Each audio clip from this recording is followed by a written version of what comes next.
Yes, students, myself, Isha Bansal, Assistant Professor, Department of Computer Science in Priyadarshini Indira Gandhi College for Women, Jeet. Pages of Directorate of Higher Education, I'll be teaching you operating system which would be beneficial for the undergraduate classes of computer science during this lockdown period especially. Yes, students, what is operating system?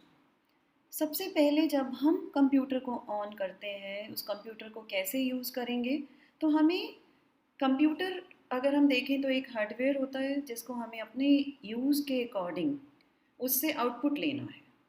अब computer हमारी language नहीं समझता, आप सब को ये मालूम है कि कंप्यूटर जो है वो असेंबली लैंग्वेज से क्लोज जो मशीन लेवल लैंग्वेज होती है उसमें काम करता है, बट एज अ यूज़र हमें मशीन लेवल लैंग्वेज की कोडिंग करना बहुत टफ लगता है। एक न्यू यूज़र इस लैंग्वेज को लर्न करने के लिए उसको बहुत प्रोफिशिएंट होना पड़ेगा, तब वो कंप्यूटर को यूज़ कर पड़ेगा। तो इन सब चीज़ों से ऊपर निकलने के लिए हमारे पास जो इंटरफेस प्रोवाइड किया जाता है उसको हम ऑपरेटिंग सिस्टम बोलते हैं, जो हमारे सिस्टम को ऑपरेट करने में हमारी हेल्प करता है। तो अगर हम बात करें ऑपरेटिंग सिस्टम की, it is an interface between the user and the computer hardware. अब ऑपरेटिंग सिस्टम इन इटसेल्फ जो होता है वो एक सॉफ्टवेयर है जो सारे बेसिक फंक्शंस करके देता है हमारे लिए, चाहे वो फाइल मैनेजमेंट का है। अगर हम इसमें कुछ फाइल्स बना के रखते हैं, कि कंप्यूटर के अंदर हम बहुत सारी अपनी फाइल्स सेव रखते हैं। अब उन फाइल्स को हमारे लिए सेव करना और जब हम उस पर क्लिक करते हैं उसको हमारे लिए ओपन करना, किसी फाइल को हम चेंज करते हैं उसकी चेंजेस को सेव करना, डिलीट करना, ये सब काम कौन करता है हमारे लिए? ये सब काम ऑपरेटिंग सिस्टम करता है। बिना ऑपरेटिंग सिस्टम के we can't make use of the hardware provided to us in the computers. Memory को कैसे मैनेज करना है, डिफरेंट डिफरेंट यूज़र्स भी आज एक कंप्यूटर पे अगर काम करते हैं तो वो मेमोरी शेयरिंग करते हैं।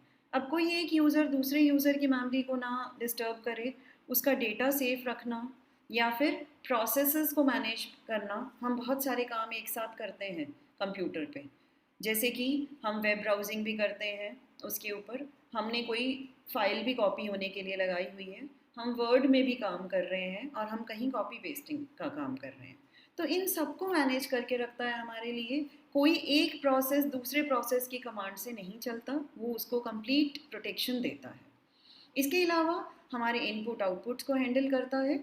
It also controls the peripheral devices. कोई भी डिवाइस अगर हमारा सिस्टम से अटैच्ड है, पेरिफेरल डिवाइसेस क्या होते हैं? जो हमारी अटैचमेंट्स होती हैं कंप्यूटर्स के साथ, जैसे कि प्रिंटर हो गया, स्कैनर हो गया, हमने पेन ड्राइव लगाई है इसके अंदर, माइक्रोफोन लगाया है, कुछ भी हम लगाते हैं, उन सब की हैंडलिंग भी ऑपरेटिंग सिस्टम करता है। ऑपरेटिंग सिस्टम्स काफ़ी सारे हैं मार्केट में। मोस्ट इम्पॉर्टेंट जो हमें यहाँ जानने हैं, पहला आता है लाइनेक्स ऑपरेटिंग सिस्टम।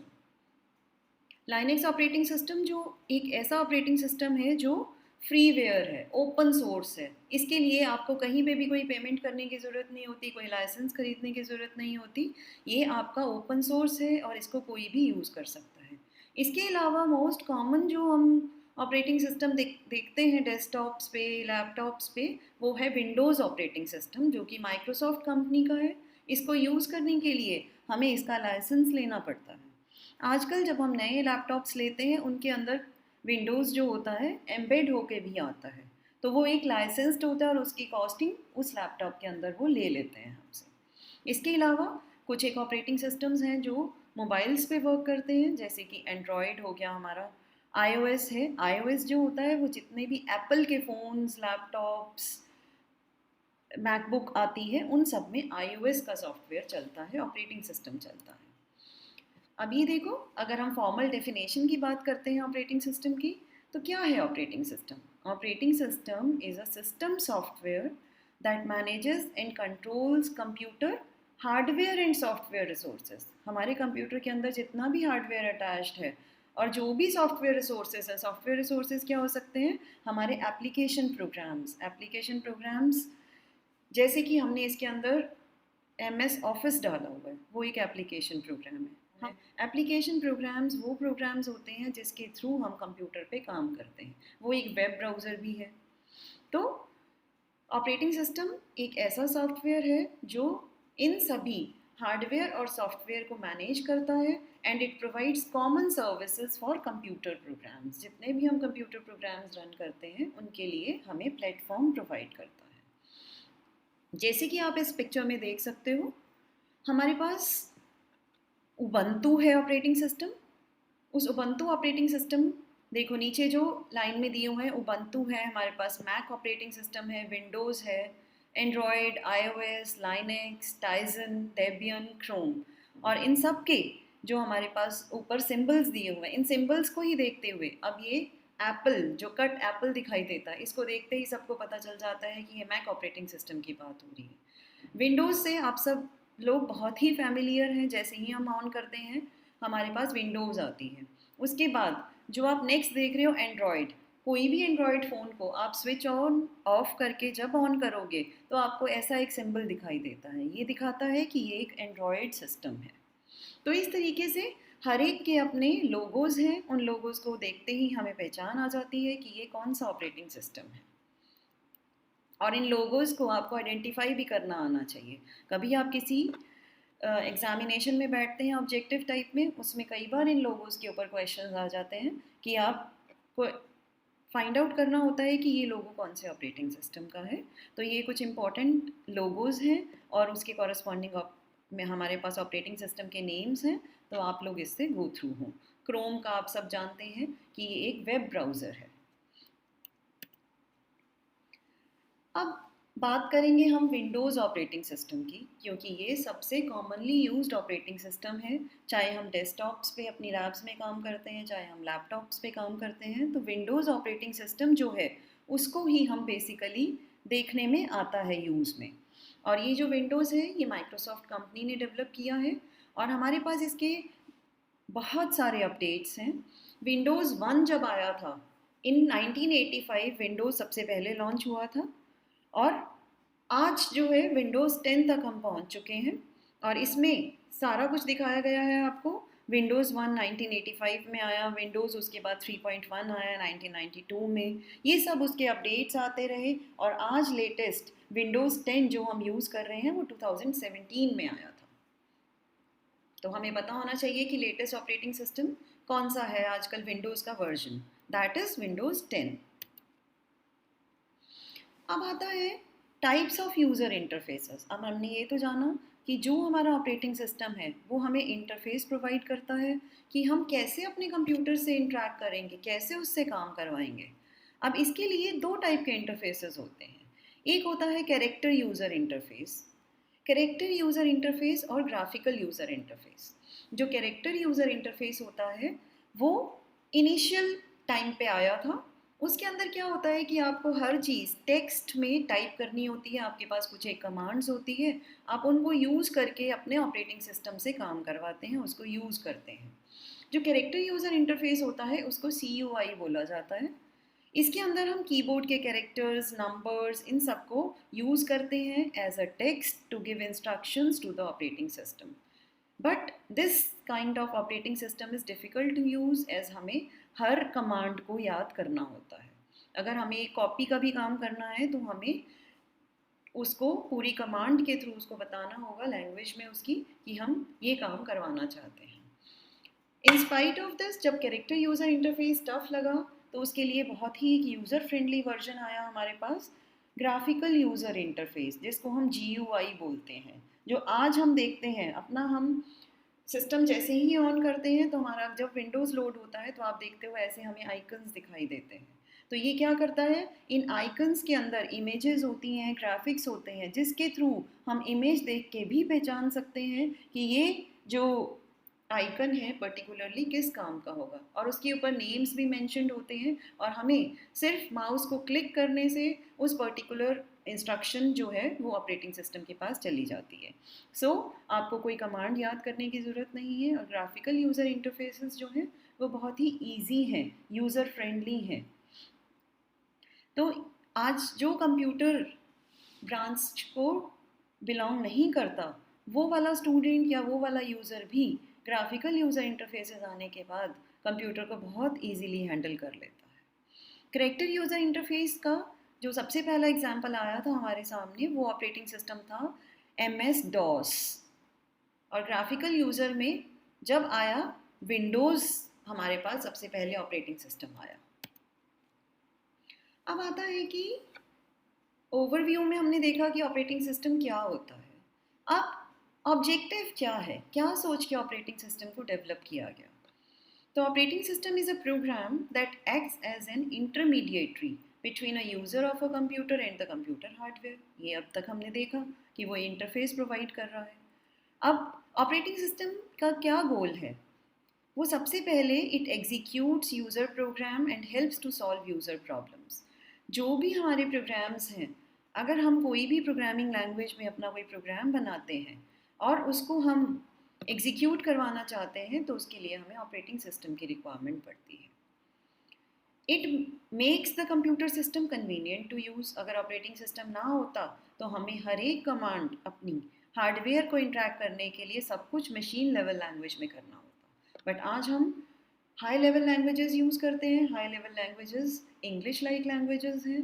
हम अपनी लैंग्वेज में उसको बहुत इजीली सीख लेते हैं और हम सिंटेक्स के थ्रू उन लैंग्वेजेस में कोडिंग करते हैं और वो एग्जीक्यूट जो है वो मशीन पे होता है। मशीन लेवल लैंग्वेज में उसको कन्वर्ट किया जाता है। उसके लिए हमारी जो हेल्प करता है यहाँ पे वो ऑपरेटिंग सिस्टम है।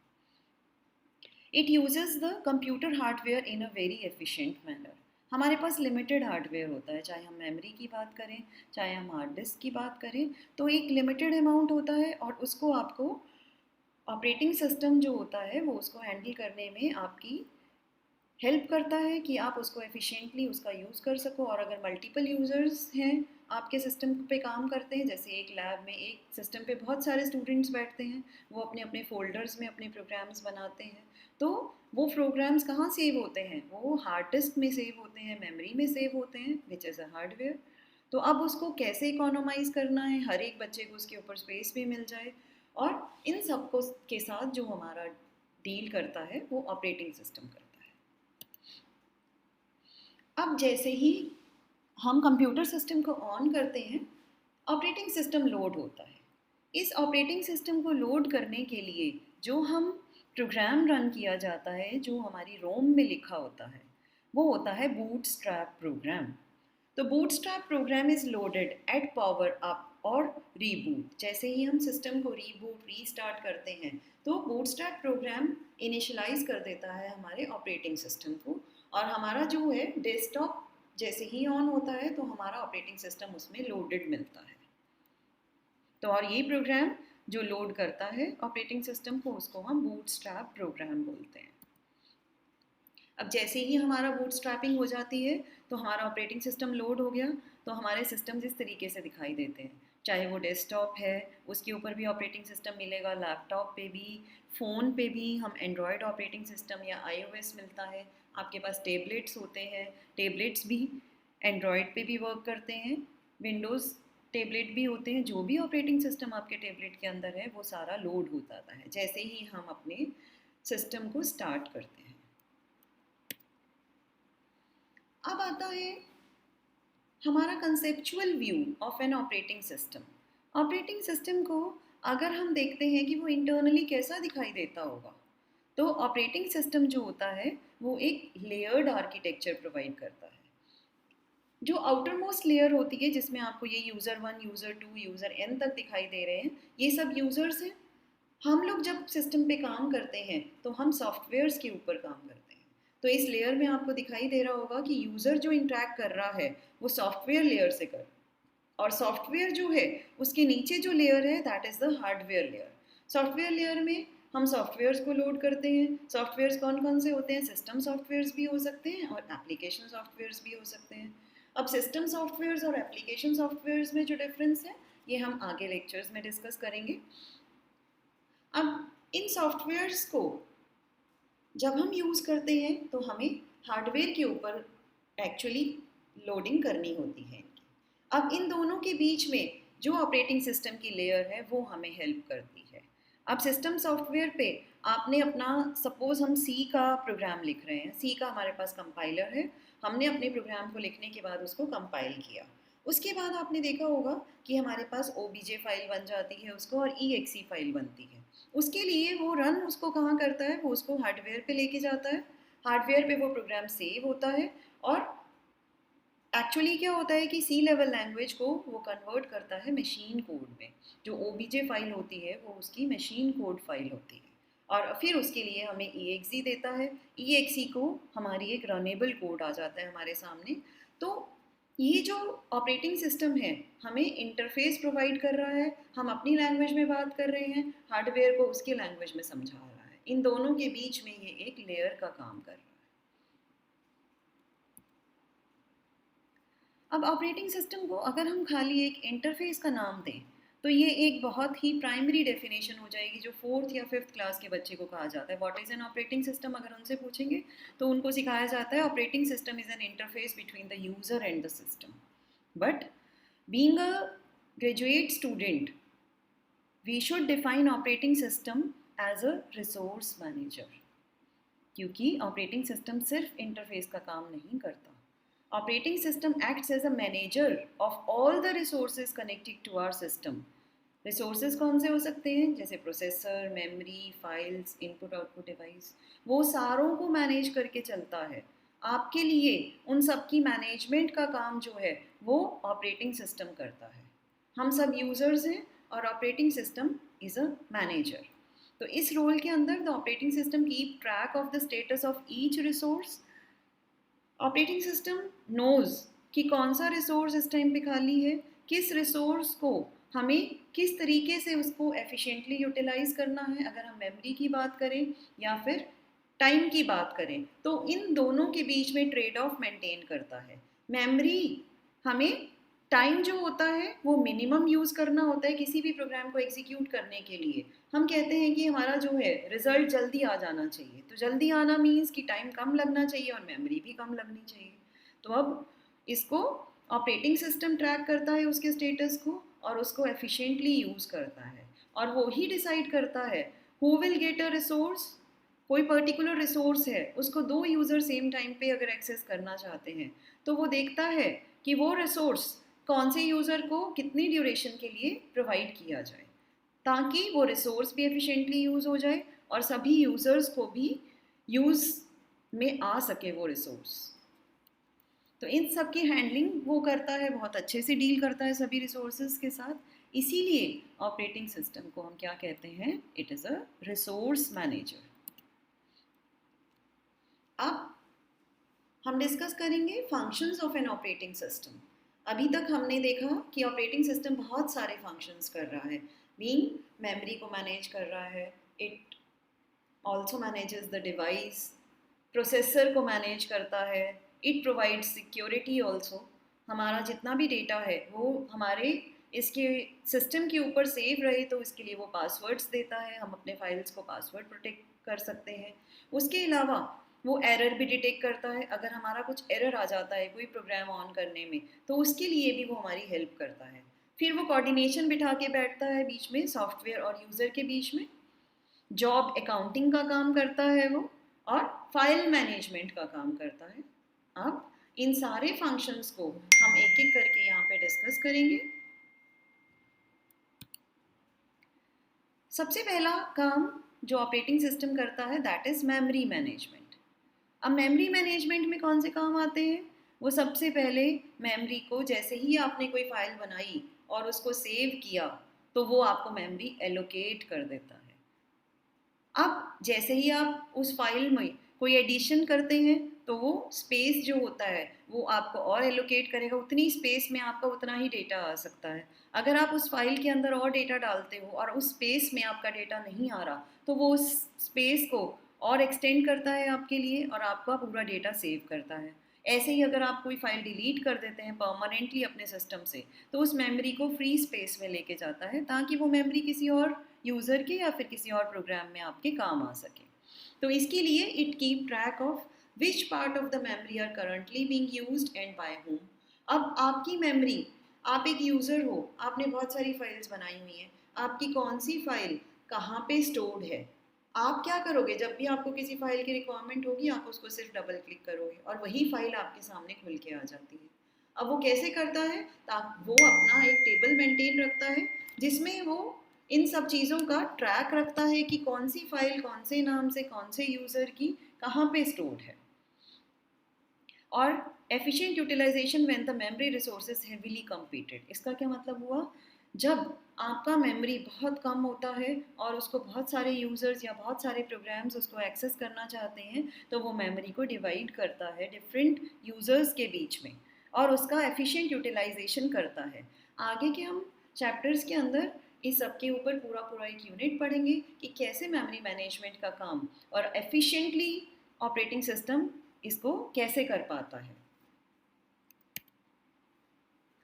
अब मेमोरी मैनेजमेंट का काम हो गया, इसके बाद ये क्या काम करता है, डिवाइस मैनेजमेंट का। डिवाइस किसको बोलते हैं हम, डिवाइसेस वो हार्डवेयर्स होते हैं जो हमारे कंप्यूटर के साथ अटैच्ड हैं। वो एक पेन ड्राइव भी हो सकती है, वो प्रिंटर भी हो सकता है, वो कोई और आउटपुट डिवाइस भी हो सकता है, वो स्कैनर भी हो सकता है। Any device you attach to your system, उन सबको ये मैनेज करके रखता है, इसीलिए इसको डिवाइस मैनेजमेंट का काम भी करना होता है। तो क्या कहते हैं, operating system managers device communication bye their respective drivers.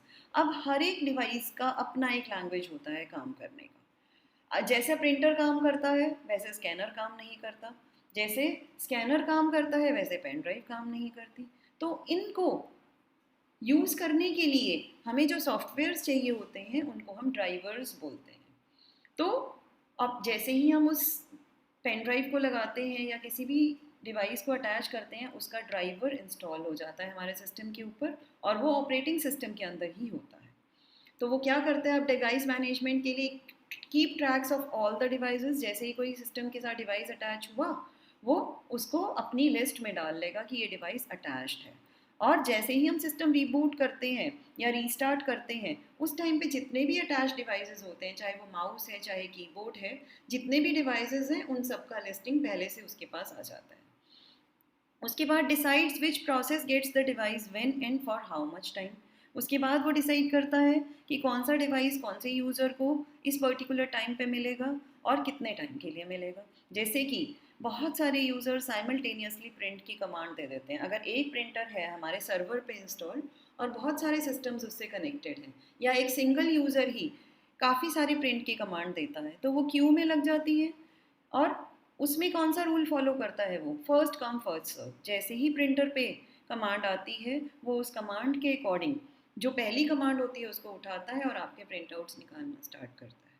उसके बाद वो सेकेंड कमांड को लेता है and so on. And this technique is called spooling. It allocates the device in an efficient manner. इसमें भी वो एफिशिएंसी मेंटेन रखता है तो ताकि आपका डिवाइस जो है वो अच्छे से यूटिलाइज हो सके, वो फ्री टाइम ना मिले उसको, और जितने भी क्यू में प्रोसेसेस हैं वो जल्दी से जल्दी अपना काम करें उस डिवाइस पे। और हमारा सीपीयू का मैनेजमेंट भी वो रखता है। और जैसे ही काम ख़त्म हो गया एक पर्टिकुलर यूज़र का एक पर्टिकुलर प्रोग्राम का, तो वो डी एलोकेट कर देता है ताकि वो डिवाइस फ्री हो जाए और वो किसी दूसरे प्रोग्राम को मिल सके। तो इस तरीके से वो डिवाइस मैनेजमेंट का काम संभालता है हमारे लिए। उसके बाद मोस्ट इम्पॉर्टेंट फंक्शन जो होता है वो करता है प्रोसेसर मैनेजमेंट का। आप सबको पता है कि आजकल जो सिस्टम्स हैं वो मल्टी प्रोग्रामिंग एनवायरनमेंट प्रोवाइड करते हैं। एक साथ हम बहुत सारे मल्टीपल प्रोग्राम्स रन करते हैं। ठीक है, हम वर्ड पे भी काम करते हैं, हम इंटरनेट पे भी काम कर रहे हैं, साथ के साथ हमारा कोई फाइल कॉपी भी हो रहा है, कोई प्रोग्राम भी एग्जीक्यूट हो रहा है। तो the operating system decide which process gets the processor when and for how much time. अब इसमें भी वही बात आती है, सीपीयू तो एट अ टाइम एक ही काम करता है, वो एक साथ ये इतने सारे काम नहीं करता, बट उसकी स्पीड इतनी फास्ट होती है कि हम फील नहीं कर पाते कि जो हमने उसको कमांड दी है वो उसको एक्सेस ना करके किसी और कमांड पे वर्क कर रहा है। हमें ऐसा ही फील होता है कि जैसे सीपीयू सिर्फ हमारा ही काम कर रहा है डेडिकेटेडली। तो this function is of operating system is called process scheduling. तो वो क्या करता है, डिफरेंट प्रोसेसेस की क्यू होती है, उस क्यू के अकॉर्डिंग वो बहुत सारे एल्गोरिथम्स होते हैं उसके पास। ये भी हम आगे चैप्टर्स में पढ़ेंगे कि वो कैसे शेड्यूल करता है कि कौन से प्रोसेस को इस टाइम पे सीपीयू मिलेगा। जैसे एक सिंपलेस्ट एग्जांपल है इस शेड्यूलिंग का, फर्स्ट कम फर्स्ट सर्व। जो प्रोसेस पहले आया उसको पहले सीपीयू मिलेगा, जैसे उसका काम खत्म हुआ वो सीपीयू को फ्री करेगा और उसकी जगह दूसरा प्रोसेस जो होगा वो एंटर होगा सीपीयू के अंदर। It keep tracks of the processor and the status of the process. अब प्रोसेसर यहाँ पे सीपीयू है हमारा, और प्रोसेसेस जो हैं जो हमारे प्रोग्राम्स रन हो रहे हैं, कौन सा प्रोग्राम रन हो चुका है, कौन सा करंटली रन हो रहा है, कब हमारा प्रोसेसर खाली हो रहा है और कब उसके पास कोई प्रोग्राम है रन करने के लिए। The program responsible for this task is known as traffic controller. अब वो क्या करता है, प्रोसेसर मैनेजमेंट के फंक्शन में भी it allocates the CPU to a process and it also deallocates it from that process which no longer needs. तो क्यों नहीं चाहिए होगा किसी प्रोग्राम को, अगर वो प्रोग्राम कंप्लीट हो गया है तो भी उसको अब सीपीयू नहीं चाहिए तो उससे ले लेता है वो, या फिर वो प्रोग्राम आपका इनपुट आउटपुट के लिए वेट कर रहा है, इस टाइम पे वो किसी और प्रोग्राम को इनपुट में ले लेता है और सीपीयू पे कोई दूसरा program at that time run होना स्टार्ट हो जाता है। तो इस तरीके से वो सीपीयू की एफिशिएंसी को मेंटेन रखता है और सीपीयू को मोस्ट ऑफ द टाइम वो बिजी रखने की कोशिश करता है ताकि हमारे कंप्यूटर की एफिशिएंसी बनी रहे। इसके अलावा फाइल मैनेजमेंट का काम करता है, इसके बारे में अभी भी हमने डिस्कस किया था। Organisation and tracking of files and directories, जो भी हम कंप्यूटर पे अपना डेटा सेव करते हैं, डिफरेंट फाइल्स बनाते हैं या फोल्डर्स बनाते हैं, फोल्डर्स को हम यहाँ पे डायरेक्टरीज बोल रहे हैं, तो वो उनको ऑर्गेनाइज करता है कहाँ पे कौन सा फोल्डर रहेगा, कौन सी ड्राइव में रहेगा और वो कहाँ पे जाके मेमोरी में सेव होगा ताकि वो आपके लिए उसको ढूंढ के भी ला सके जब आपको उसकी रिक्वायरमेंट हो। उसके अलावा it performs the task of creating a file और अ फोल्डर, रीनेम करना फाइल को, copy we copy a file from one place to another or within the same folder. It helps us in copying and moving the files and also deleting the files, और इन सब का वो status maintain रखता है।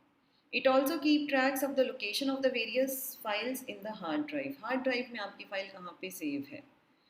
It also allocates and deallocates the resource. जैसे ही आपका वो data, अब वो फाइल आपने डिलीट कर दी तो उसका जो स्पेस लिया हुआ था उस फाइल ने वो उसको फ्री कर देता है और वहाँ से आपकी फाइल को परमानेंटली अगर आपने डिलीट किया है तो उसको वहाँ से हटा देता है और आपकी जो एंट्री होती है कि इस यूज़र के नेम पे कौन कौन सी फाइल्स हैं वहाँ से भी आपकी एंट्री को वहाँ से रिमूव कर देता है। तभी अगर आप कोई डिलीटेड फाइल को ढूंढने की कोशिश करते हो और आप उसको ढूंढते हो तो फाइल डज नॉट एग्जिस्ट ऐसा आपको दिखाई देता है डायलॉग बॉक्स। वो इसीलिए होता है क्योंकि वो इन सबको एक ट्रैकिंग में रखता है कि आपने कौन सी फाइल सेव की है, कौन सी डिलीट की है, कौन सी एडिट की है। ये सारा फंक्शन हमारे लिए ऑपरेटिंग सिस्टम करता है और ये एक बहुत ही इंपॉर्टेंट फंक्शन है। इसके अलावा और भी बहुत सारी एक्टिविटीज़ ऑपरेटिंग सिस्टम करता है, जैसे कि सिक्योरिटी प्रोवाइड करता है। सिक्योरिटी के लिए हमारे पास वो पासवर्ड्स देता है या फिर और बहुत सारी टेक्निक्स होती है, क्रिप्टोग्राफी हो गई, जैसे हम डेटा एक जगह से दूसरी डेटा सेंड करते हैं तो उसको कोडिंग की फॉर्म में भेजता है वो। ये सब आप आगे डिस्कस करेंगे हम सिक्योरिटी वाले चैप्टर के अंदर। उसके अलावा कंट्रोल ओवर सिस्टम परफॉर्मेंस, ये हमने सभी के अंदर देखा कि वो recording delays between a request for a service and response from the system. हम सब जानते हैं कि ऑपरेटिंग सिस्टम हमारे सिस्टम को एफिशिएंटली यूज़ करता है, वो डिफरेंट रिसोर्सेज की एफिशिएंसी को बनाए रखने के लिए और हमारे सिस्टम का रिस्पॉन्स टाइम मिनिमम रहे। मीन्स कि जैसे ही हम उसको कोई कमांड देते हैं हमें उसका आंसर जल्दी देता है वो, this is called the response time. तो response time is the result we get after the execution of our command. The time it takes to respond is called the response time. और real time systems जब हमारे होते हैं, जैसे कि हम ATM machine की बात करें, तो वहाँ पे delay is not at all desired. हम सब चाहते हैं कि हमारा जो रिजल्ट है वो जल्दी से जल्दी हो और ऑपरेटिंग सिस्टम भी यही चाहता है कि वो मैक्सिमम यूज़र्स को मिनिमम टाइम में सेटिस्फाई कर सके। उसके अलावा जॉब अकाउंटिंग का काम करता है by keeping track of the time and resources used by various jobs and users, कौन से यूज़र ने कितने टाइम पे कौन सा रिसोर्स किया, कितने उसके ऊपर जॉब्स हो गए हैं, इस फीचर को हम थ्रूपुट कहते हैं। कितने programs per unit of time operating system एक पर्टिकुलर रिसोर्स से कर पाया है, दैट इज़ जॉब अकाउंटिंग। उसके अलावा हमारे पास एरर डिटेक्टिंग की एड्स देता है ये हमें। ये क्या करता है, लॉग फाइल्स बनाता है, एरर मैसेजेस देता है। अगर आपने कोई भी ऐसा काम किया जो उसके ऑपरेटिंग सिस्टम के अगेंस्ट है, उसके रूल्स के अगेंस्ट है, तो वो आपको एरर मैसेज डिस्प्ले करवाता है। जैसे कि आपने कोई फाइल डिलीट की, आप उस फाइल को ओपन करने के लिए उसको कमांड दे रहे हो, तो वो आपको एरर दिखाएगा, फाइल डज नॉट एग्जिस्ट। तो इस तरीके से वो हमारे पास एरर डिटेक्ट करने में भी हमारी हेल्प करता है। उसके अलावा it establishes coordination between other softwares and users. Different softwares हैं हमारे कंप्यूटर के ऊपर, चाहे वो कंपाइलर्स हैं, इंटरप्रेटर्स हैं, असेंबलर्स हैं, और भी अदर एप्लीकेशन सॉफ्टवेयर्स हैं। उन सब के बीच में यूज़र और सॉफ्टवेयर के बीच में जो कोऑर्डिनेशन है वो ऑपरेटिंग सिस्टम ही बना के रखता है। तो this is about the definition and the functions of operating system. आगे के लेक्चर्स में हम फर्दर डिस्कस करेंगे ऑपरेटिंग सिस्टम में और सब बातें। यहाँ तक के में जितना भी हमने आज देखा है, इसमें अगर आपको कोई क्वेरी है, you can leave a comment. I will try to resolve your queries. This is all for today. Thanks.